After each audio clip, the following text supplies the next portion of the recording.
술집 안에서도 저에게 계속 기대며 어깨동무는 물론 허리에도 손을 감싸는 등 접촉을 시도하여 장문봉은 저에게 단둘이 남았을 때 키스를 하려고 하며 관계까지 요구했습니다. 피곤해서 잠든 저에게도 늘 관계를 요구하고 자기 고추가 불쌍하지도 않냐는 말도 서슴지 않게 했습니다. 그러니까 이게 기분이 나쁘다는 거예요? 안 나쁘다는 거예요? 방구석 심리전문가로서 한마디 드리자면 이 폭로글은 한 줄로 요약이 됩니다.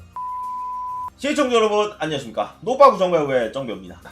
2020년 2월 11일 저녁 11시경 장문복씨의 전 여자친구가 장문복씨에 대한 폭로글을 올려서 이슈가 되고 있는데요. 장문복 이름으로 실검 상위권에 올라가고 기사 또한 수백 개가 쏟아지고 있는 상황입니다. 어떤 사건인지 바로 살펴보시죠. 장땡복 전 여자친구입니다 라는 게시글로 네이트판에서 폭로를 했는데요. 장문복씨와 사귀기 전에 성희롱과 성추행이 있었고 사귄 후에도 이상한 행동을 많이 했으며 장문복씨 폰은 판도라라는 내용이 있는데요. 살펴보겠습니다. 자, 이런 식으로 장땡복 전 여자친구입니다 폭로글을 썼는데 이 글은 현재 지워진 상태입니다. 안녕하세요. 저는 장땡복의 전 여자친구로서 장문복의 실체를 밝히고자 이 글을 적게 되었습니다. 장땡복 이름으로 특정성이 안 나오게 적었는데 그 다음에는 바로 장문복이라고 적었네요. 자, 이런 식으로 굉장히 장문의 글을 작성을 했는데 역시 장문복 여자친구라서 글도 장문이죠. 폭로글을 살펴보기 전에 장문복 씨가 적은 글을 먼저 보시겠습니다. 페이스북에 글을 올렸는데 짧은 기간 참 많이도 싸웠다. 계속되는 너의 의심과 구속은 좋은 추억마저 점점점. 당분간 아픔도 낫겠지만 좋아한다는 이유로 서로의 선은 넘지 말아야지. 너와 나의 인연은 여기까지인 것 같다. 할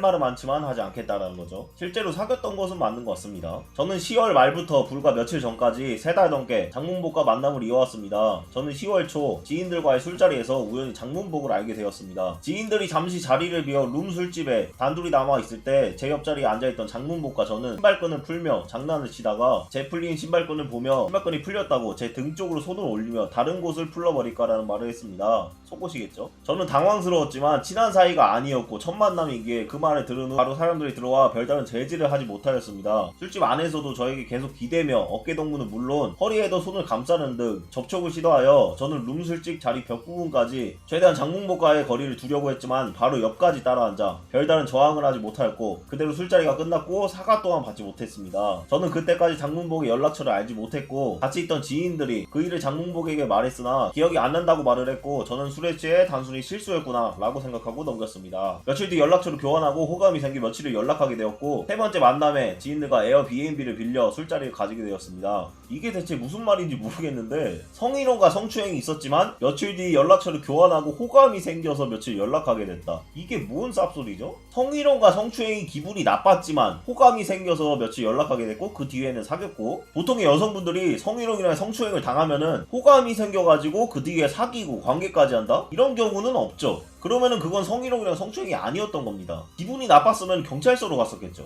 3달 전 일에 대해서 생각을 해보니까 갑자기 성희롱 성추행을 당했던 것 같다 이렇게 되는 건가요? 장문복은 저에게 단둘이 남았을 때 키스를 하려고 하며 관계까지 요구했습니다. 저는 사귀는 사이가 아니면 하고 싶지 않다고 거절 의사를 표현했고 장문복은 사귀자며 관계를 요구하여 호감이 있던 그때 당시 저는 장문복과 사귀기로 하고 관계를 했습니다. 이게 대체 뭔 폭로인지 모르겠는데 그러니까 다른 곳을 풀러버릴까 뭐 이런 성희롱과 저에게 계속 기대며 어깨동무는 물론 허리에도 손을 감싸는 등 이런 성추행이 기분이 나빴다는 거예요? 아니라는 거예요? 기분이 안 나빴으면 이런 글을 왜 씁니까? 저는 만나면서 점점 마음이 커져갔고 잦은 연락 문제로 마음고생을 하였습니다. 늦은 연락에 얘기를 해도 노력하는 듯 하다 제가 이미 마음이 커져버려 이해하며 만나고 있었습니다. 여자 쪽에서는 남자를 굉장히 좋아하는데 남자는 별로 마음이 없었던 거죠. 저는 만나면서 장문복이 용돈을 달라고 해 용돈을 보내준 일도 있었습니다. 피곤해서 잠든 저에게도 늘 관계를 요구하고 자기 고추가 불쌍하지도 않냐는 말도 서슴지 않게 했습니다. 그러니까 이게 기분이 나쁘다는 거예요? 안 나쁘다는 거예요? 기분이 나빴으면 장문복하고 왜 사깁니까 대체? 관계가 하고 싶지도 않은데 계속 요구했고 고추가 불쌍하다 이런 기분 나쁜 말도 했었고 그러면 헤어지면 되잖아요. 왜 계속 만납니까? 이거는 뭐 장문복이 성추행 성폭행을 한 것도 아니고 사기를 친 것도 아니고 이게 미투 운동도 아니고 뭐 고발도 아니고 대체 뭡니까 이 글은? 그냥 헤어진 다음에 찌질하게 폭로하는 거 아닙니까? 며칠 전 저희 집에서 장문복이 잠이 든 사이 장문복의 핸드폰 비밀번호가 풀려져 있어 제 잘못된 행동이었지만 그날따라 안 좋은 예감이 들어 장문복의 핸드폰을 보게 되었습니다. 장문복의 핸드폰 안에 있는 내용은 제가 모르는 내용이 대부분이었습니다. 저와 만나면서 한 영상통화는 2-3번이었으며 자신을 사람들이 알아본다는 이유로 다른 지인이 없는 단둘의 술자리는 한 번뿐이었고 만남은 늘 혼자 사는 저희 집에서 이루어졌습니다. 이런 식으로 잘 못해줬다라는 거죠 장문복씨가.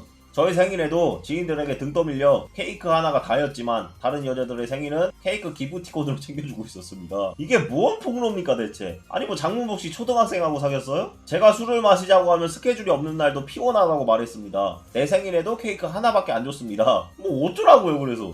또한 크리스마스에 열린 콘서트에 저 말고는 여성은 초대하지 않았다고 말했으나 핸드폰은 많은 여자들에게 콘서트를 초대하는 카톡 내용 또한 있었습니다. 하지만 핸드폰 안에는 다른 여자들과의 잦은 영상통화, 카톡은 물론 썸을 탔던 전 썸녀에게 보낸 카톡, 바람을 폈다는 주장이죠. 제가 이체한 내역과 장문복 폰 내역 첨부합니다. 이체 내용은 삭제가 된 것 같아요. 잘 들어갔니? 그럼 너무 피곤하다. 속 괜찮네. 남모 괜찮지? 다행이군. 해장은 했니? 장문복씨가 사귀는 도중에 1월 18일 다른 여자랑 연락을 했다는 거죠. 핸드폰을 보고 손이 떨리고 너무 놀라서 지인에게 연락을 하며 주방에 있는 사이에 사진 첨부합니다. 문복 오빠 폰 판도라네요. 헤어질게요. 손 떨려. 엥 왜 그래 뭔 일이야 전화 못하지. 문복이 있어서 왜 그래. 본인이 지인하고 이렇게 연락을 했다는 것 같아요. 장문복이 일어나 핸드폰의 내용들에 대해 물었고 장문복은 다른 의도는 없었다. 미안하다고 라며 성의 없는 태도를 보여 저는 당장 저희 집에서 나가라고 얘기했습니다. 그리고 화장실 다녀오니 장문복은 저에게 선물로 준 자신의 앨범과 제가 팬이라고 말했던 가수의 CD를 선물로 줬었는데 그 CD 등을 챙겨 나가버렸고 이게 사실이라면 장문복씨가 좀 찌질하긴 하네요. 선물을 줬다 뺏었다는 주장이죠. 저는 헤어지자는 뜻이냐고 연락을 하였으나 나가라 하면서 라는 카톡을 마지막으로 지금까지 연락이 두절되고 있습니다. 그러니까 여자친구가 장문복이랑 싸워서 장문복한테 나가라고 했는데 장문복이 진짜로 나간 겁니다. 뭐 이런 것들 보면은 초반 글도 있었고 장문복이 나가라고 진짜 나간 거 보면은 이분을 진짜로 사랑하지는 않았던 것 같아요. 집에서 나가라고 해서 진짜로 나가면 안 되죠. 이거는 진짜로 나가라는 뜻이 아니고 미안하다고 이런 식으로 성의 없는 태도로 사과하는 게 아니라 싹싹 빌면서 진심으로 사과를 해라. 나가라는 건 진짜 나가라는 게 아니다. 뭐 이런 심리 상태를 보여주고 있죠. 저는 일반인으로 이 글을 적는데 많은 용기가 필요했습니다. 거짓이 아닌 진실만을 적습니다. 글을 읽어주셔서 감사합니다. 이렇게 글을 마무리했습니다. 방구석 심리 전문가로서 한마디 드리자면 이 폭로글은 한 줄로 요약이 됩니다. 헤어지자는 뜻이냐 나가라 하면서 라는 카톡을 마지막으로 지금까지 연락이 두절되고 있습니다. 갑자기 차이고 며칠째 연락이 안 된다는 거죠. 그래서 폭로한 거예요. 이게 답니다. 이게 시작이자 끝입니다. 자, 이렇게 장문복씨 전 여자친구의 폭로글을 살펴봤는데요. 결론은 뭐다? 판녀가 판녀했다.